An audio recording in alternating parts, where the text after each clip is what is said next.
Joining us on the opposite side of the set, Clément Bonnereau, back to tell us what's making headlines, beginning with Israel's Prime Minister, Benjamin Netanyahu, charged with bribery, fraud, and a breach of trust. Yes, many papers in Israel are critical of the Prime Minister. Left-wing Haaretz urges Netanyahu to go home. It says the Prime Minister has been acting like a common criminal since the beginning of the investigation, launching an unprecedented assault on Israel's justice system.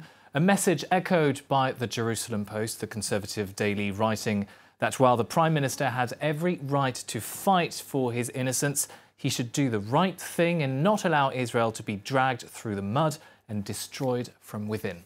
But other papers taking a different stance, actually defending Netanyahu. That's right. Some hard right papers are defending the Prime Minister, saying he's the target of unjustified attacks by the left-wing media. Arutz Sheva is one of them. In an op-ed, one of the news website's columnists draws a parallel between the indictment of Benjamin Netanyahu in Israel and the impeachment inquiry into Donald Trump in the US. Excuse us if we think we are seeing double, he writes. He accuses the left in both countries of fabricating evidence against leaders they don't like in order to bring them down. The author is clear. He says the indictment of Prime Minister Netanyahu is a frame-up that undermines Israel's democracy. How have international papers been covering this story? Well, the story has been getting ample media coverage in the US. The papers there are equally divided. Many focus on what's next for Israel.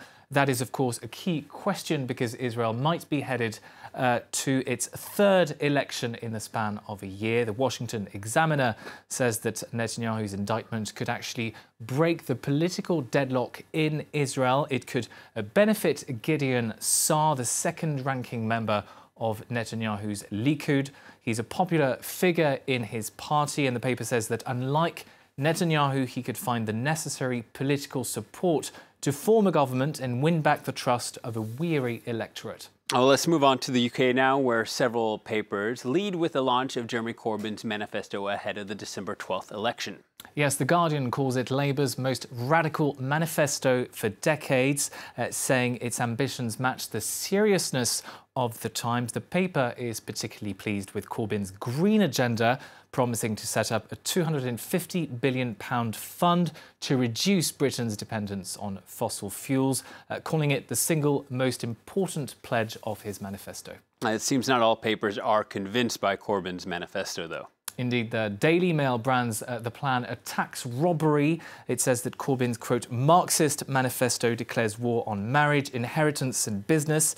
It's also one of several papers saying that the plan is, quote, simply not credible. The Financial Times agrees, calling Corbyn's plan to raise taxes and unleash a huge public spending drive an assault on business.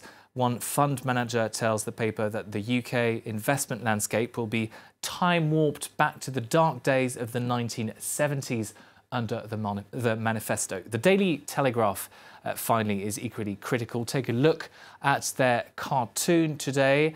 You see a polar bear reading, the good news is they're going to save the planet. The bad news is you won't want to live here anymore.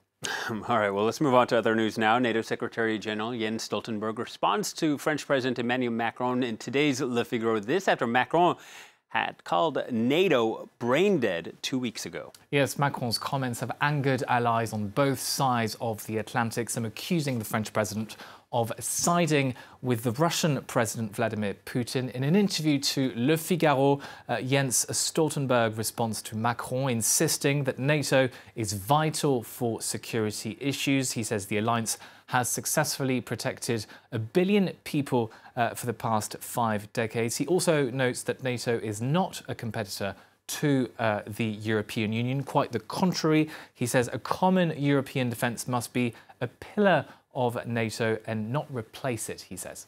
And finally, we end on a lighter note with a theory that's been gaining traction on Twitter. It concerns teenage environmental activist Greta Thunberg. Yes, it all started with this black and white photo. It shows 3 children working at a mine during the Klondike gold rush in Yukon, Canada.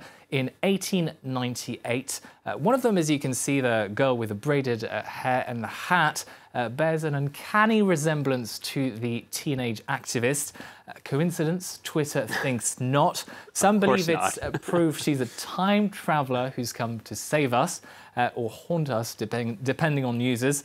Others, meanwhile, suggest the photo was manipulated. Well, it turns out it's an original photo. It wasn't manipulated. It's just a weird coincidence. Well, if it was a time traveler, at least that would mean it's a carbon-neutral time traveler, I think, right? That's true, yeah. All right. Thank you very much, Clement. Clement Bonnereau with a look at what's making headlines there.